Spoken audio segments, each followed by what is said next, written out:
ইতিমধ্যেই বেরিয়ে আসলো আজকের বিশেষ সংবাদ। প্রথমেই দেখে নেব আজকের সংবাদ শিরোনাম। তাহলে এবার বঙ্গে বিজেপির সরকার, সমীক্ষার রিপোর্ট বলছে 135 থেকে 150 আসন পাবে গেরুয়া শিবির। হাজারো বাধা পেরিয়ে অবশেষে শেষে এসআইআর শুনানি, চূড়ান্ত তালিকা 28 ফেব্রুয়ারি, কড়া নজর কমিশনের। বিশ্বকাপে বড় ম্যাচের আগে ভারতের আকাশে পাক যুদ্ধবিমান ঘিরে বাড়ছে জল্পনা। টিপু সুলতানের আংটিতে রাম লেখা ছিল না, বিতর্কের মাঝে বিজেপিকে প্রশ্নবাণ ওয়াইসির। প্রধানমন্ত্রী পদে শপথ নেবেন তারেক রহমান, অনুষ্ঠানে আমন্ত্রিত হবেন মোদি, কি পরিকল্পনা বিএনপির? চলে যাওয়ার পথেও শীতের কামব্যাক, কি বলছে আবহাওয়া দপ্তর? শুভেন্দুর বিপরীত লাইন ঘোষণা করে দিলেন শ্রমিক, বঙ্গ বিজেপির অঙ্গসভায় কোন্দল চরমে। বুদ্ধিমানের কাজ হবে, সুপ্রিম কোর্টের নির্দেশের পর বকেয়া ডিএ নিয়ে রাজ্যকে বিরাট পরামর্শ। হাসিনাকে কি ফেরানো হবে? প্রাক্তন প্রধানমন্ত্রীর প্রত্যর্পণ সংক্রান্ত প্রশ্নে কি বললেন বাংলাদেশের হবু প্রধানমন্ত্রী? বাংলায় শেষ এসআইআর শুনানি, চূড়ান্ত তালিকায় আরও লক্ষ লক্ষ নাম বাদের সম্ভাবনা। বেতন কমিশনের বড় চমক, এবার কর্মীরাই ঠিক করবেন নিজেদের বেতন, জানুন বিস্তারিত। রূপোর দাম কমেছে 1.75 লক্ষ টাকা, সোনা কত হলো জানুন সাপ্তাহিক রেট। ঝগড়া থেকে হাতাহাতি, প্রথম দিনেই রণক্ষেত্র চোপড়ার যুবসাথী ক্যাম্প, ফর্ম তুলতে পারলেন না অনেকে। 8505 জন অফিসারের তালিকা ফেরালো নির্বাচন কমিশন, কি আরও এবার বড় আইনি বিভাগে নবান্ন? কাশ্মীরে জঙ্গি কার্যকলাপের মাজা ভাঙল কেন্দ্র, বাজেয়াপ্ত 8000 বেনামি ব্যাংক অ্যাকাউন্ট। মোদি ট্রাম্প রসায়নে মাস্টার স্ট্রোক, সস্তা হবে তেল গ্যাস, বড়সড় স্বস্তি আম জনতার। পরিবারের অজ্ঞাতে জেল থেকে সরানোর পরিকল্পনা, গুরুতর অসুস্থ ইমরানকে নিয়ে উদ্বেগ পাকিস্তানে। 1 মার্চ থেকে বন্ধ ইউটিএস অ্যাপ, ট্রেনের টিকিট কাটবেন কোথা থেকে জানুন। সামনের বছরেই প্রথম সূর্যগ্রহণ কখন শুরু হবে, ভারত থেকে দেখা যাবে? মুম্বাইয়ে মেট্রোর পিলার ভাঙা কাণ্ডে 6 কোটি টাকার জরিমানা, গ্রেপ্তার 5। এতক্ষণ শুনছিলেন সংবাদ শিরোনাম, এবার আসছি বিস্তারিত সংবাদে। তার আগে আপনি যদি আমাদের চ্যানেলে নতুন হয়ে থাকেন অবশ্যই চ্যানেলটিকে সাবস্ক্রাইব করে আমাদের সঙ্গেই থাকুন, আর ভিডিওটিতে একটি লাইক দিতে ভুলবেন না কিন্তু। শুভেন্দুর বিপরীত লাইন ঘোষণা করে দিলেন শ্রমিক, বঙ্গ বিজেপির অঙ্গসভায় কোন্দল চরমে। শিওরে বিধানসভা নির্বাচন, বুথ স্তরের সংগঠন, সেখানে তলানিতে রয়েছে বিজেপির, সেখানে লাইন নেওয়া হয় হিন্দু ভোট একজোট করার। এই লাইন বারবার শোনা গিয়েছে শুভেন্দু অধিকারীর গলায়, সুতরাং মুসলিম বিরোধী একটা বাতাবরণ তৈরি করা হয়েছিল। এবার শুভেন্দুর লাইনের বিপরীত লাইন ঘোষণা করে দিলেন বিজেপির রাজ্য সভাপতি শ্রমিক ভট্টাচার্য। এই ঘোষণার পরই দলের অন্দরে কোন্দলের ছবি স্পষ্ট হয়ে উঠেছে। দলের বহু নেতাকর্মী এখন কোন লাইন ধরে হাঁটবেন তা নিয়ে ধোঁয়াশা তৈরি হয়েছে। তবে সবশেষে বিষয়টি বেলাইন হয়ে যাবে না তো, উঠছে প্রশ্ন। এদিকে বিধানসভা নির্বাচনের মরশুম শুরুর আগে থেকে রাজ্যের সংখ্যালঘু ভোট বিজেপি পায় না বলে অভিযোগ করেছিলেন শুভেন্দু অধিকারী। তাই তিনি একবার বলেছিলেন, এখন আর সবকা সাথ সবকা বিকাশের পথে হাঁটলে চলবে না, जो बीजेपी का साथ बीजेपी उसका साथ बोले বিতর্ক তৈরি করেছিলেন। এমনকি সংগঠন থেকে সংখ্যালঘু মোর্চা বাদ দেওয়ার পক্ষেও দলীয় সভায় সওয়াল করেছিলেন শুভেন্দু অধিকারী, যা নিয়ে বিতর্ক চরমে ওঠে। এবার রাজ্যের সংখ্যালঘুদের প্রতি উদার মনোভাব দেখিয়ে ভিন্ন সুর শোনালেন শ্রমিক ভট্টাচার্য। সুতরাং সংখ্যালঘু আইনে শুভেন্দু শ্রমিকের বিপরীত লাইন প্রকাশ্যে চলে এলো। অন্যদিকে এই দুই নেতার বিপরীত লাইন যে দলের অন্দরে কোন দলেরই সামিল তা নিয়ে চর্চা শুরু হয়ে গিয়েছে। কারণ রাজ্য কমিটি, জেলার সাংগঠনিক কমিটি, মন্ডল কমিটি থেকে শুরু করে মোর্চাগুলির মাথায় ইনচার্জ বসানো হয়েছে, আর সব জায়গা থেকে শুভেন্দু ঘনিষ্ঠদের বাদ দেওয়া হয়েছে। এভাবেই কোণঠাসা করা হচ্ছিল শুভেন্দুকে বলে অভিযোগ। সেখানে নিয়ে আসা হচ্ছিল আদি নেতাদের। এবার দলের সংখ্যালঘু মোর্চার রাজ্য সম্মেলনের শ্রমিক ভট্টাচার্য বলেন, সংখ্যালঘুদের কাছে পৌঁছতে হবে। যাদের হাতে তরোয়ার আছে সেটা কেটে তাদের হাতে আমরা কলম ধরিয়ে দেব, বোমার পরিবর্তে হাতে বই তুলে দেব। এছাড়া সংখ্যালঘুদের কাছে টানতে বার্তাও দিয়েছেন বিজেপির রাজ্য সভাপতি।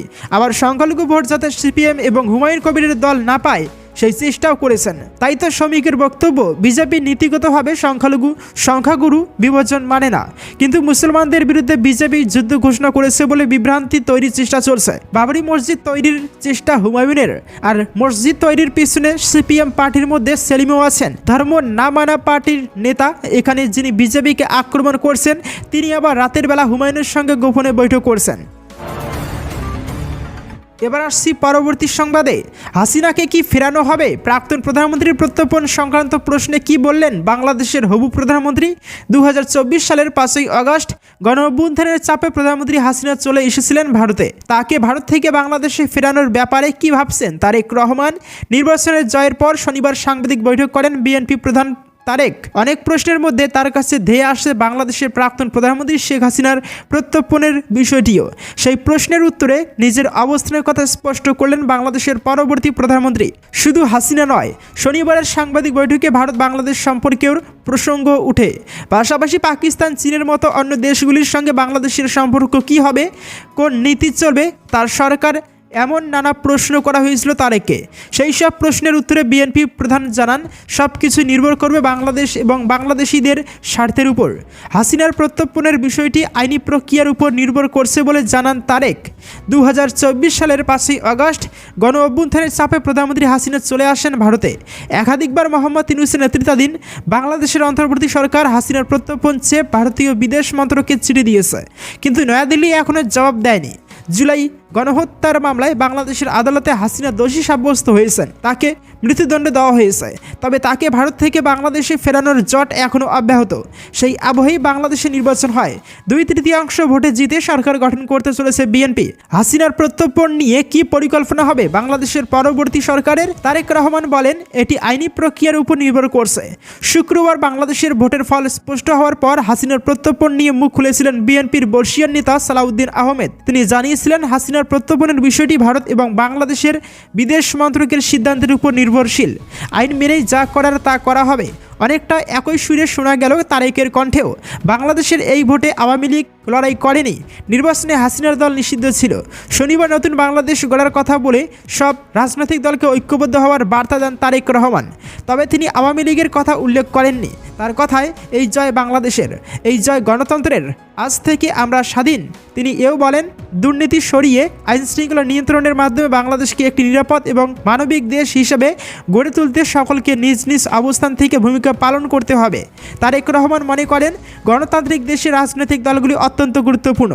সরকার এবং বিরোধী দলগুলি নিজ নিজ অবস্থান থেকে দায়িত্বশীল ভূমিকা পালন করলে দেশে গণতন্ত্র প্রাতিষ্ঠানিক রূপ পাবে। তারেকের মতে সকলের মত এবং পথ ভিন্ন হতে পারে, কিন্তু দেশের স্বার্থে সকলকে ঐক্যবদ্ধ হতে হবে। ভারতের সঙ্গে বাংলাদেশের সম্পর্ক কোন পথে গড়াবে? শনিবারের সাংবাদিক বৈঠকে সেই প্রশ্নের জবাবে তারেক রহমান বলেন, আমরা আমাদের বিদেশ নীতি নিয়ে নিজেদের অবস্থান স্পষ্ট করেছি। এই নীতি তৈরি হবে বাংলাদেশ এবং বাংলাদেশিদের স্বার্থের উপর। সেখানে সর্বদাই বাংলাদেশ এবং দেশের নাগরিকদের স্বার্থ অগ্রাধিকার পাবে। সেই ভিত্তিতে আমরা আমাদের বিদেশ নীতি ঠিক করব। এও বুঝিয়ে দেন, শুধু ভারতের জন্য নয়, অন্য দেশগুলির ক্ষেত্রেও এই নীতি প্রযোজ্য হবে। এবার আসছি পরবর্তী সংবাদে। মোদি ট্রাম্প রসায়নে মাস্টার স্ট্রোক, সস্তা হবে তেল গ্যাস, বড়সড় স্বস্তি আম জনতার। ভারত ও আমেরিকার বাণিজ্যিক সমীকরণে এবার বড়সড় মোড়। কেবল কূটনৈতিক ফাইলবন্দি চুক্তি নয়, দুই দেশের এই বন্ধুত্ব এবার সরাসরি প্রভাব ফেলতে চলেছে সাধারণ মানুষের হেসেল থেকে শুরু করে বড় শিল্প ক্ষেত্রগুলিতে। শনিবার কেন্দ্রীয় বাণিজ্য ও শিল্পমন্ত্রী পীযূষ গোয়েল ঘোষণা করেছেন, 2030 সালের মধ্যে দ্বিপাক্ষিক বাণিজ্য $500 বিলিয়ন নিয়ে যাওয়ার লক্ষ্যে অন্যতম চালিকা শক্তি হবে আমেরিকার সস্তা তেল এবং উন্নত প্রযুক্তি। এই অন্তর্বর্তী বাণিজ্য চুক্তির ফলে আমেরিকা থেকে অপরিশোধিত তেল, এলএনজি এবং এলপিজি আরও কম দামে আমদানি করার পথ প্রশস্ত হলো। বর্তমানে ভারতের বার্ষিক শক্তির চাহিদা 7% হারে বাড়ছে। আমেরিকা থেকে প্রতিযোগিতামূলক দামে জ্বালানি এলে দেশের বাজারে পেট্রোল ডিজেলের দাম নিয়ন্ত্রণে থাকার পাশাপাশি রান্নার গ্যাসের খরচ কমবে বলে আশা করা হচ্ছে। ভারতীয় পণ্য আমদানির ক্ষেত্রে আমেরিকা করা ছাড়ের ঘোষণা করেছে। ভারতীয় পণ্যের উপর শুল্ক আগে ছিল 50%, যা এক ধাক্কায় কমিয়ে 18% নিয়ে আসা হয়েছে। এর ফলে ভারতীয় পোশাক, চর্মজাত পণ্য এবং ইঞ্জিনিয়ারিং সরঞ্জাম মার্কিন বাজারে আরও সস্তা মিলবে, যা রপ্তানি বৃদ্ধিতে সহায়ক হবে। বছরে 14 কোটি টন ইস্পাত উৎপাদনকে দ্বিগুণ করতে প্রয়োজন বিপুল কোকিং কোল। এতকাল কয়েকটি নির্দিষ্ট দেশের উপর নির্ভর করে 1.5 লক্ষ কোটি টাকা খরচ করতে হতো। এবার আমেরিকার সঙ্গে এই জোট সেই খরচ কমিয়ে কাঁচামালের সরবরাহ নিশ্চিত করবে। বর্তমানে 18 লক্ষ কোটি টাকার আইটি রপ্তানিকে 45 লক্ষ কোটিতে নিয়ে যাওয়ার লক্ষ্যমাত্রা নিয়েছে কেন্দ্র। এক্ষেত্রে আমেরিকার উন্নত ডেটা সেন্টার প্রযুক্তি আর ডিস্ট্রিবিউশন সিস্টেম হবে ভারতের প্রধান হাতিয়ার। বন্ধুত্বের হাত বাড়িয়ে ভারত ও আমেরিকান শিল্পপণ্য, কৃষি ও খাদ্যপণ্যের উপর থেকে শুল্কের বোঝা কমিয়ে নিচ্ছে। এর ফলে দুই দেশের বাজারই একে অপরের জন্য আরও উন্মুক্ত হলো। বিশেষজ্ঞরা মনে করছেন ওয়াশিংটন আর দিল্লির এই নয়া রসায়ন বিশ্ব অর্থনীতির মানচিত্রে ভারতকে এক অপ্রতিরোধ্য শক্তিতে পরিণত করবে। আসছি পরবর্তী সংবাদে। হাজারো বাধা পেরিয়ে অবশেষে শেষে এসআইআর শুনানি। চূড়ান্ত তালিকা 28 ফেব্রুয়ারি করার নজর কমিশনের। পশ্চিমবঙ্গে বিশেষ নিবিড় সংশোধন প্রক্রিয়ার আওতায় লজিক্যাল ডিসক্রিপেন্সি সংক্রান্ত শুনানি শনিবার রাজ্য জুড়ে শেষ হয়েছে বলে জানিয়েছেন নির্বাচন কমিশনের এক শীর্ষ আধিকারিক। তিনি জানান, চূড়ান্ত ভোটার তালিকা আগামী 28 ফেব্রুয়ারি প্রকাশ করা হবে। উল্লেখ্য, গত 16 ডিসেম্বর প্রকাশিত খসড়া এসআইআর তালিকায় প্রায় 7.1 কোটি ভোটারের নাম ছিল।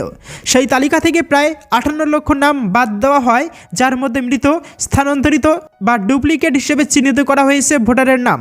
সূত্রের খবর, চূড়ান্ত তালিকায় আরও প্রায় 10 লক্ষ নাম বাদ পড়তে পারে। গত 27 ডিসেম্বর থেকে শুরু হওয়া এই শুনানিতে রাজ্যের বিভিন্ন স্কুল, ক্লাবঘর ও প্রশাসনিক ভবনে শিবির করে নাম বাদ পড়া, বানান বিভ্রাট বা অন্যান্য অসঙ্গতি সংক্রান্ত অভিযোগের নিষ্পত্তি করা হয়। 21 ফেব্রুয়ারি পর্যন্ত নথি খতিয়ে দেখা হবে এবং সরকারি নির্বাচনী নিবন্ধন আধিকারিকদের কাছে পড়ে থাকা যাবতীয় তথ্য সোমবারের মধ্যে আপলোড করতে হবে বলে নির্দেশ দেওয়া হয়েছে। প্রথমে চূড়ান্ত তালিকা প্রকাশের দিন 14 ফেব্রুয়ারির ধার্য থাকলেও পরে কমিশন তা বাড়িয়ে 28 ফেব্রুয়ারি করে। কত সংখ্যক নাম শেষ পর্যন্ত বাদ যাবে তা এখনও স্পষ্ট নয়। তবে অধিকাংশ চিহ্নিত ব্যক্তি নোটিশ পাওয়া সত্ত্বেও শুনানিতে হাজির হননি বলে জানানো হয়েছে। এদিকে কেন্দ্রীয় শিক্ষামন্ত্রী ধর্মেন্দ্র প্রধান পশ্চিমবঙ্গের মুখ্যমন্ত্রী মমতা বন্দ্যোপাধ্যায়ের বিরুদ্ধে অনুপ্রবেশকারীদের ভোট ব্যাংক ব্যবহার করে ক্ষমতায় টিকে থাকার অভিযোগ তুলেছেন। এসআইআর প্রক্রিয়ায় অনিয়মের অভিযোগ তুলে মুখ্যমন্ত্রীর দায়ের করা মামলার প্রসঙ্গে তিনি বলেন, 2026 সালের বিধানসভা নির্বাচনে বাংলার মানুষই উপযুক্ত জবাব দেবেন। তার দাবি, বাংলার যুব সমাজ, মহিলা ও সাধারণ মানুষ পরিবর্তন আনবেন। এর আগে সুপ্রিম কোর্টে মুখ্যমন্ত্রীর দায়ের করা সহ একাধিক মামলার শুনানি হয়, যেখানে অভিযোগ করা হয় যে সামান্য বানান ও উচ্চারণের পার্থক্যের জেরে বহু ভোটারকে লজিক্যাল ডিসক্রিপেন্সি তালিকায় ফেলা হয়েছে এবং যথাযথ কারণ ছাড়াই আপত্তি নোটিশ পাঠানো হয়েছে। আদালতের সশরীরে হাজির হয়ে মুখ্যমন্ত্রী দাবি করেন, ভোটারদের নাম সংশোধন বা অন্তর্ভুক্তির পরিবর্তে নির্বাচন কমিশন বেছে বেছে পশ্চিমবঙ্গকে টার্গেট করছে। উল্লেখ্য, 2021 সালের বিধানসভা নির্বাচনে 294টির মধ্যে 215টি আসনে জয়ী হয়েছিল তৃণমূল কংগ্রেস, যেখানে বিজেপি পেয়েছিল 77টি আসন। এর মধ্যে 35টি আসনে ফলাফল নির্ধারিত হয়েছিল 5000-এর কম ভোটের ব্যবধানে। রাজনৈতিক মহলের একাংশের মতে, ভোটার তালিকায় বড়সড় পরিবর্তন হলে তার প্রভাব আগামী নির্বাচনের ফলাফলেও পড়তে পারে। এসআইআর প্রক্রিয়া নিয়ে শুরু থেকেই সরব মুখ্যমন্ত্রী এবং তার দল তৃণমূল কংগ্রেস। তাদের অভিযোগ, এই প্রক্রিয়া রাজনৈতিক উদ্দেশ্য প্রণোদিত এবং এর ফলে বৈধ ভোটারদের নাম অন্যায়ভাবে বাদ পড়তে পারে। বিশেষত গরিব, পরিযায়ী শ্রমিক, সংখ্যালঘু ও সীমান্তবর্তী এলাকার বাসিন্দাদের নাম বেশি করে কাটা হচ্ছে বলে দাবি তৃণমূল কংগ্রেসের। এবার আসছি পরবর্তী সংবাদে। পুরুলিয়ার শ্রমিকের মৃত্যুতে খুনির নাম ফাঁস, অভিষেককে পাল্টা চ্যালেঞ্জ ছুড়ে বিস্ফোরক শুভেন্দু। মহারাষ্ট্রের পুনেতে পুরুলিয়ার এক পরিযায়ী শ্রমিকের রহস্য মৃত্যুকে কেন্দ্র করে এবার রাজ্য রাজনীতিতে শুরু হলো তীব্র বাকযুদ্ধ। গত 9 ফেব্রুয়ারি পুনের কোরেগাঁও শিল্পাঞ্চলে ওই শ্রমিকের মৃত্যু হয়। তৃণমূল কংগ্রেসের পক্ষ থেকে অভিযোগ করা হয়েছিল যে শুধুমাত্র বাংলায় কথা বলার অপরাধে তাকে পিটিয়ে হত্যা করা হয়েছে। এই ইস্যুতে পাল্টা কামড় দিলেন শুভেন্দু অধিকারী। এদিন একটি সাংবাদিক বৈঠক করে তিনি অভিযুক্তের নাম প্রকাশ করেন এবং তৃণমূল সাংসদ অভিষেক বন্দ্যোপাধ্যায়কে তীব্র আক্রমণ শানান। শুভেন্দু অধিকারী এদিন সরাসরি দাবি করেন, এই ঘটনার সঙ্গে ভাষা বা জাতি বিদ্বেষের কোনো সম্পর্ক নেই। তিনি বলেন, তৃণমূল মিথ্যা রাজনীতি করে বাংলাকে বিভ্রান্ত করার চেষ্টা করছে। শুভেন্দু অধিকারী পুনে পুলিশের থেকে পাওয়া তথ্যের ভিত্তিতে অভিযুক্তের নাম সামনে এনে দাবি করেন যে মৃত এবং অভিযুক্তের মধ্যে পূর্ব শত্রুতার ও ব্যক্তিগত বিবাদ থাকতে পারে। তিনি অভিষেকের নাম না করে প্রশ্ন তোলেন, কেন ভুল তথ্য দিয়ে ভিন রাজ্যে থাকা বাঙালিদের মনে ভীতি তৈরি করা হচ্ছে। গত কয়েকদিন ধরে তৃণমূল নেতৃত্ব দাবি করে আসছিল যে বিজেপি শাসিত রাজ্যে বাঙালিরা সুরক্ষিত নয়। অভিষেক বন্দ্যোপাধ্যায় এই ঘটনাকে ভাষার উপর আক্রমণ হিসেবে তুলে ধরেছিলেন। শুভেন্দু এদিন জানান, মহারাষ্ট্র পুলিশ ঘটনা তদন্ত করছে এবং অভিযুক্ত ইতিমধ্যে চিহ্নিত। তিনি তৃণমূলকে হুঁশিয়ারি দিয়ে বলেন, লাশের উপর রাজনীতি করা বন্ধ করুন। পুরুলিয়ার ওই শ্রমিকের পরিবারের সঙ্গেও শুভেন্দু যোগাযোগ করেছেন বলে জানা গেছে। অন্যদিকে তৃণমূলের পক্ষ থেকেও এই নাম প্রকাশের পাল্টা প্রতিক্রিয়া দেওয়ার প্রস্তুতি নেওয়া হচ্ছে। সব মিলিয়ে এক পরিযায়ী শ্রমিকের মৃত্যু এখন রাজ্য রাজনীতিতে অন্যতম তপ্ত ইস্যু হয়ে দাঁড়িয়েছে।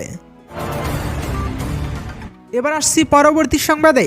কুয়াশার দাপট উত্তরে, দক্ষিণবঙ্গে বাড়বে গরম। আজ কেমন থাকবে রাজ্যের জেলাগুলির আবহাওয়া? তাপমাত্রা বাড়ছে ধীরে ধীরে। এরই মধ্যে শীত বিদায়ের পথে হাজির নিম্নচাপ। আবহাওয়া দপ্তর বলছে, আগামী 7 দিন রাতের তাপমাত্রার বড়সড় হেরফের হবে না রাজ্যে। কলকাতা সহ দক্ষিণবঙ্গের জেলাগুলিতে সকালের দিকে হালকা শীতের আমেজ থাকবে, বেলা বাড়তেই উধাও হবে তা। এদিকে নিম্নচাপের জেরে বৃষ্টি হবে কি? আবহাওয়ার সম্পূর্ণ আপডেট জেনে নিন। আবহাওয়া অফিসের পূর্বাভাস, আগামী সপ্তাহে তাপমাত্রা কিছুটা বাড়তে পারে দক্ষিণবঙ্গে। 19 ডিগ্রিতে পৌঁছে যেতে পারে কলকাতার সর্বনিম্ন তাপমাত্রা। ফেব্রুয়ারির শেষ থেকে একেবারে উধাও হবে শীত। তার আগে শীতের হালকা আমেজ থাকবে রাজ্যে। চলতি সপ্তাহে সর্বোচ্চ তাপমাত্রা কিছুটা বাড়ার পূর্বাভাস।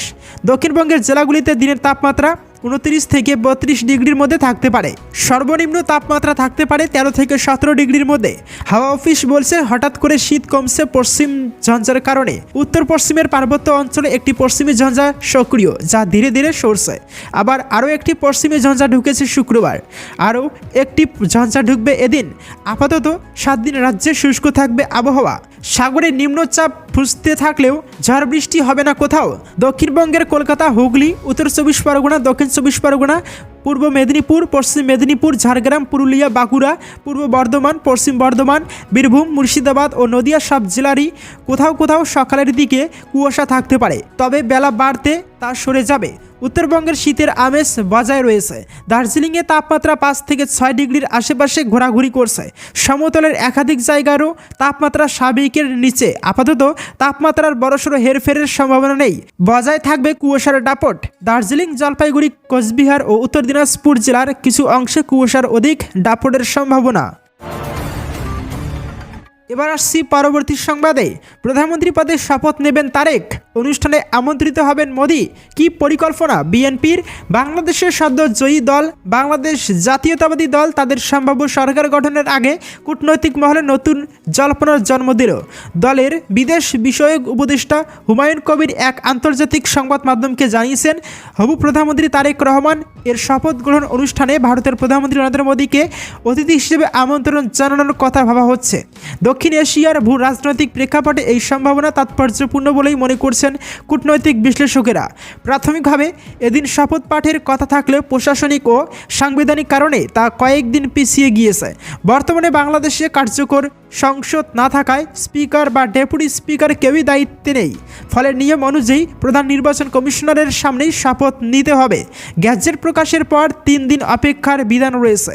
সেই হিসাবে সোমবার বা মঙ্গলবার শপথ হতে পারে বলে জানা গিয়েছে। উল্লেখযোগ্যভাবে 13 ফেব্রুয়ারি নির্বাচনী ফল স্পষ্ট হতেই নরেন্দ্র মোদী এক্স হ্যান্ডেলে তারেক রহমানকে অভিনন্দন জানান।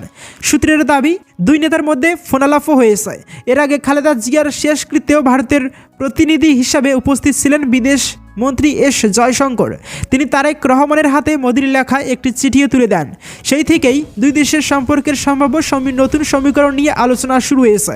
তবে ক্ষমতায় আসার মুখে তারেক রহমান স্পষ্ট করে দিয়েছেন, তার সরকারের বিদেশ নীতির মূল লক্ষ্য হবে বাংলাদেশের স্বার্থ সুরক্ষা। সাংবাদিক বৈঠকে তিনি বলেন, বাংলাদেশ ও বাংলাদেশের মানুষের স্বার্থই আমাদের কাছে সর্বাগ্রেহে। ফলে নয়াদিল্লির সঙ্গে সম্পর্ক উন্নয়ন এবং জাতীয় স্বার্থের ভারসাম্য দুইয়ের মধ্যে কীভাবে সমন্বয় করেন নতুন প্রধানমন্ত্রী, সেদিকে নজর থাকবে দক্ষিণ এশিয়ার কূটনৈতিক মহলের। এবার আসছি পরবর্তী সংবাদে। টিপু সুলতানের আংটিতে রাম লেখা ছিল না, বিতর্কের মাঝে বিজেপিকে প্রশ্নবান ওয়াইসির। সম্প্রতি টিপু সুলতানকে ছত্রপতি শিবাজী মহারাজের সাথে তুলনা করেছিলেন মহারাষ্ট্রের কংগ্রেস ইউনিটের সভাপতি হর্ষবর্ধন সফকাল। আর এই নিয়ে মারাঠা রাজনীতিতে শুরু হয়েছে জোর বিতর্ক। মুখ্যমন্ত্রী দেবেন্দ্র ফডনভিস হর্ষবর্ধন সফকালের মন্তব্যকে লজ্জাজনক বলে অভিহিত করেছেন।